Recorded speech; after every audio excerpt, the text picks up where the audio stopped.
Oi cinéfilos, meu nome é Carolina e bem-vindos a mais um vídeo do Assista um Filme. No vídeo de hoje eu vim falar sobre um dos indicados ao Oscar de melhor filme, que é o longa Sonhos de Trem. Robert Greiner é um homem comum que vive em tempos extraordinários, trabalhando como diarista no oeste americano no início do século XX. Após ser atingido por uma tragédia, ele precisa se adaptar. O longa tem direção de Clint Bentley, que também coescreveu o roteiro com Greg Kudar, dupla essa que também foi responsável pelo longa Sing Sing. A narrativa é uma adaptação da novela de mesmo nome, escrito por Dennis Johnson, que foi publicado pela primeira vez na revista The Paris Review em 2002, se tornando um livro em 2011. Vou falar pra vocês que eu fui assistir esse filme cheia de expectativas, porque eu tinha só ouvido elogios, então eu fui talvez um pouco cheia demais de expectativas, né? Às vezes é muito bom e às vezes não é tão bom assim, e acho que esse é um dos casos que não foi tão bom assim.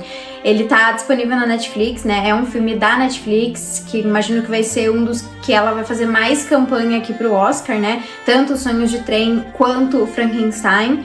E honestamente pra mim foi uma grande surpresa ver ele indicado na categoria de melhor filme. Eu imaginei que isso poderia acontecer, mas eu acho que tinham outros filmes antes que eu imaginei que talvez poderiam receber essa indicação também. Na história, então, acompanhamos o Robert Greiner, que trabalha como lenhador, e muito por conta disso ele precisa passar muitos períodos longe de casa, né, em trabalhos diferentes. Ele não trabalha somente para uma empresa, digamos assim, né, são trabalhos de diarista ali, como lenhador. E nesses trabalhos ele conhece diversas pessoas, mas eu sinto nele um personagem que é muito mais um observador dos seus arredores, das pessoas, da natureza, né, do que tá acontecendo ali, e principalmente das mudanças que ocorrem devido à passagem do tempo. Até que um dia uma tragédia acaba acontecendo dentro da sua vida e ele tem que encontrar formas de lidar com essa tragédia. Por trazer as mudanças da passagem do tempo, o filme tem um tom bem introspectivo, evidenciando todas essas questões de forma sutil,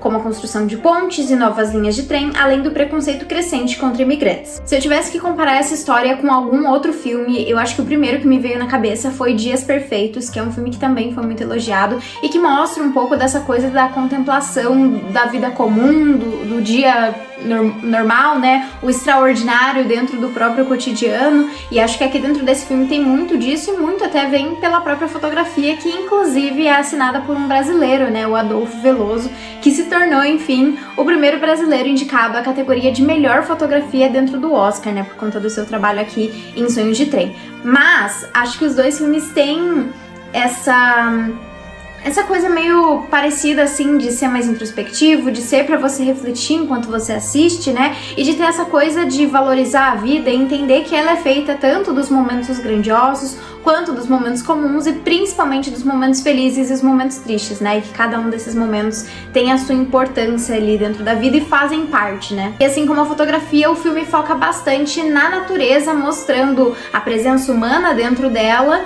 e também a indiferença dela a diversos acontecimentos. De certa forma, a história mostra como a natureza e os humanos têm muitas conexões, destruindo, reconstruindo, mudando e transformando. E até pelo seu aspecto introspectivo, o nosso protagonista aqui, ele tem essa função mais de observador, de certa forma representando a vida comum, a vida normal, que nem sempre é feita de grandes acontecimentos, de grandes eventos, de grandes coisas, né? Ele, na verdade, é só uma pessoa comum, que tem uma vida comum, de certa forma, que vem pra gente tentar se identificar ali com ele. Dessa forma, os grandes destaques dentro da história são os seus coadjuvantes, que são personagens extremamente interessantes e que vêm pra trazer questionamentos e ao mesmo tempo aprendizados ali pra vida do Robert Greiner, né, ali principalmente falando sobre a própria vida e também sobre recomeços. Mas pra mim o grande destaque mesmo fica com a Felicity Jones, que na minha opinião protagoniza algumas das melhores cenas dentro da história. Greiner passou sua vida toda sozinho, até conhecer Gladys, que traz um novo significado e sentido para sua vida, algo que até mesmo nós, espectadores, sentimos por conta da força de Felicity Jones, uma personagem que é realmente apaixonante. Mas infelizmente, e eu digo que me dói, porque eu gosto quando todo mundo gosta da mesma coisa e eu gosto de gostar também,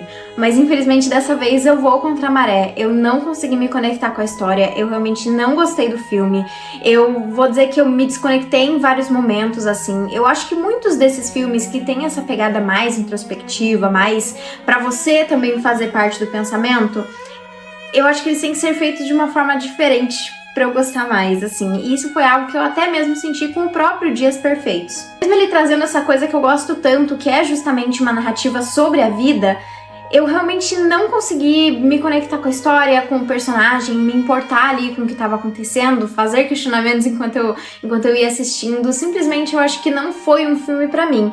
E é curioso, porque ele tem 1h30 de duração, é um filme até teoricamente curto, e mesmo assim eu senti ele muito longo, muito arrastado, assim.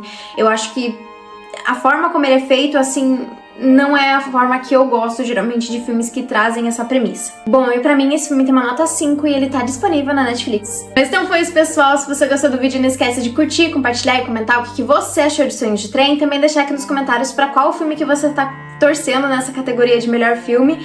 E foi isso, e até o próximo vídeo.